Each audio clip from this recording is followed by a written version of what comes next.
Greetings friends! Today I need to talk to you about the situation in the Sumy region, because as we like to say, it's difficult but under control. Unfortunately, the Russians are making advances there. In fact, the enemy really does have a large number of forces and resources there, both in terms of personnel and equipment within the Kursk region. In recent weeks, the Russians have brought in additional forces and resources there. President of Ukraine Volodymyr Zelensky was forced to cut short his foreign trip due to the difficult situation in the Sumy region, and it is clear that the enemy will continue trying to advance there. The enemy has enough forces there to carry out actions against our border in order to actually attempt an attack on Ukrainian territory. For the Russians, this is of course an important task, both from a propaganda standpoint and a military one, in order to draw our forces away from eastern Ukraine to the Sumy region, and also to implement Vladimir Putin's political statement about the so-called buffer zone.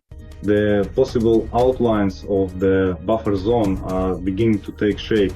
We already have many requests from the units defending the Sumy region. As of this moment, there are 19 requests. Let me quote to be precise. 19 unpaid requests for 748 drones, and in total that's over 11 million hryvnias. So friends, I'm really asking you for help.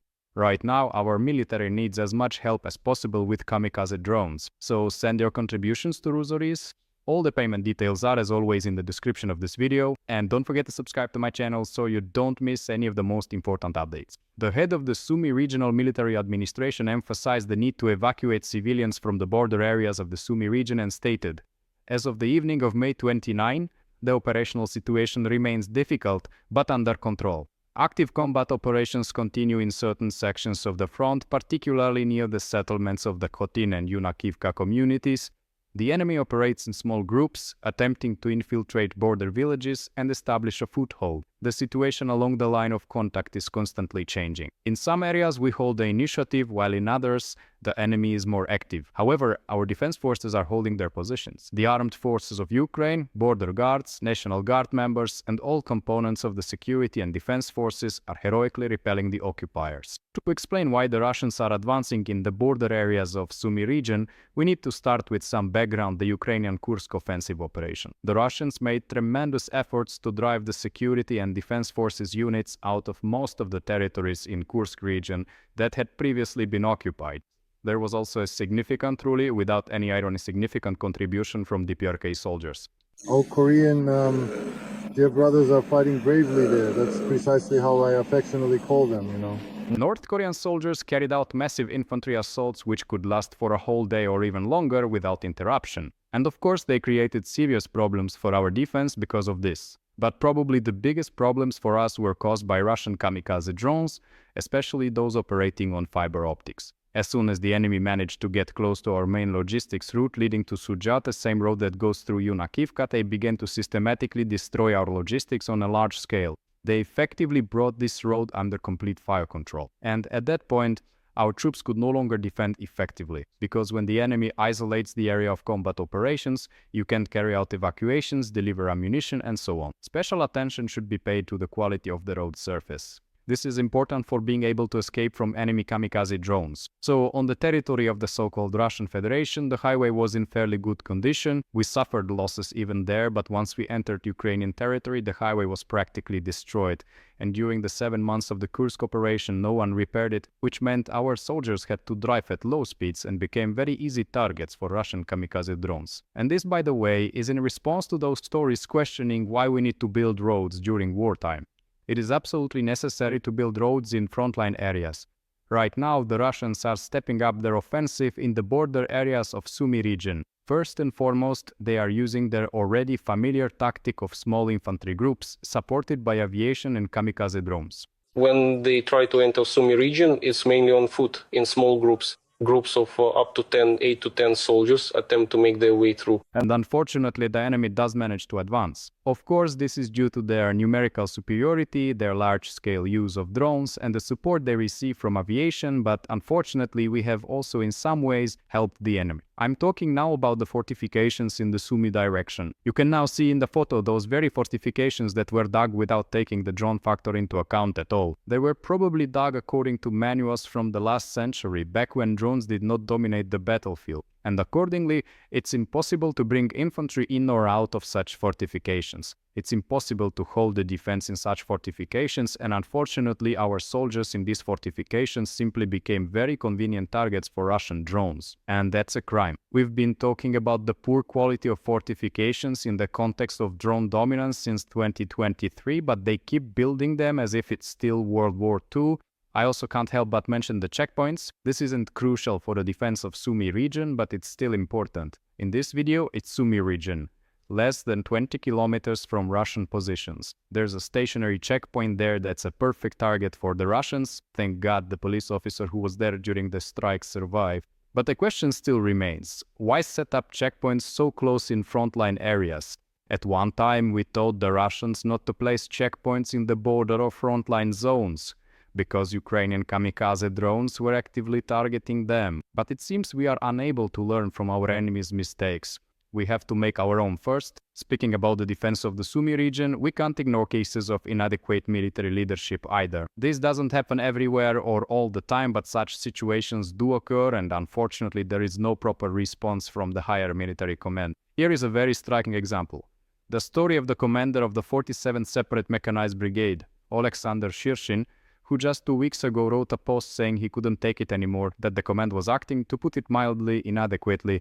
2 weeks have passed and there has been absolutely no proper response. And so I have to say once again that we need a large-scale, comprehensive army reform, including holding commanders accountable for excessive losses. So, what is the situation in the Sumy region as of now? As of today, the enemy has managed to capture part of the border territories of Ukraine in the Sumy region. Over the past week, they have made significant advances. At the same time, the Russians have already managed to reach the outskirts of Yunakivka and Oleksivka. If they manage to establish themselves there, these will be very convenient positions for them to launch attacks on Sumy, and it will be less than 30 kilometers to Sumy, so Russian FPV drones can reach there. I also need to say a few words about the Russian drone operators, those who are enabling the Russians to advance.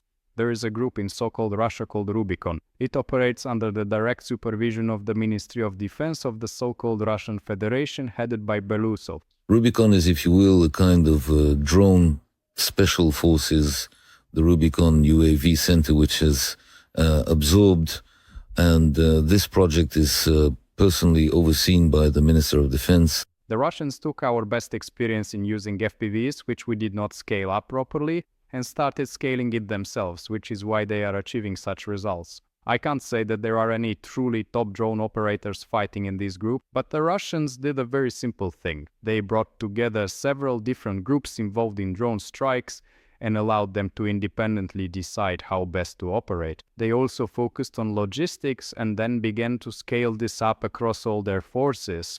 Currently, some of these Rubicons are located in the Donetsk direction, to be more precise, near Kostiantynivka.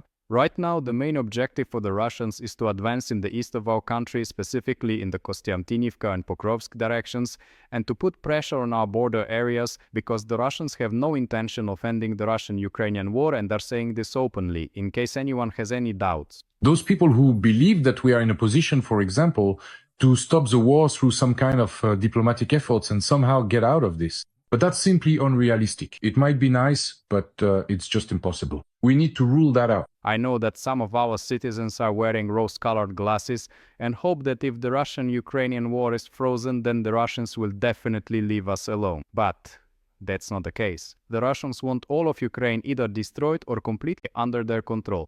We want all of Ukraine too. We just call it differently. We call it denazification. Try achieving denazification if we don't have political control over this territory. Of course, this structure must simply be dismantled, completely annihilated. Now the Russians will continue to pretend to negotiate. The Americans will pretend that they believe the Russians want to end the Russian-Ukrainian war. And we, accordingly, must only do more for our army, work on implementing military reform, and support our troops with new and additional resources. This is now very extremely important. Right now, particularly in the Sumy region, our infantry and our drone operators are doing a tremendous job stopping Russian advances, destroying Russian infantry and their equipment. And if it weren't for them, things would be much more difficult.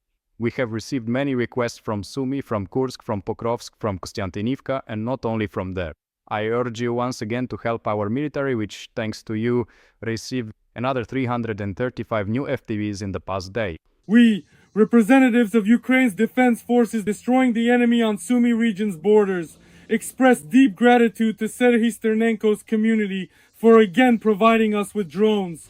Glory to Ukraine! Glory to the heroes! Good afternoon. We are the Combat Cruise team, and we would like to thank the Sternenko community for providing 100 Rosoris drones, with which we will destroy the enemy.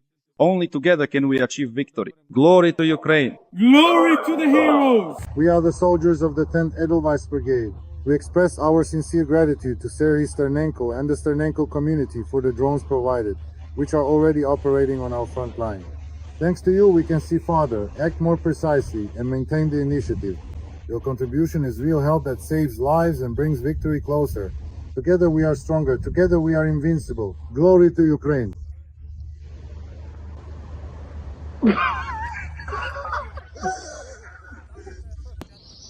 We extend our deepest and most profound glory to the valiant heroes, those extraordinary individuals who have demonstrated unparalleled courage, unwavering dedication, and immense sacrifice in the face of adversity. Their remarkable deeds and selfless acts have illuminated our path, inspiring generations with their unwavering spirit and commitment to a greater good. We honor their enduring legacy, recognizing the profound impact they have made on our lives and the world around us, forever etched in the annals of history as true beacons of hope and strength.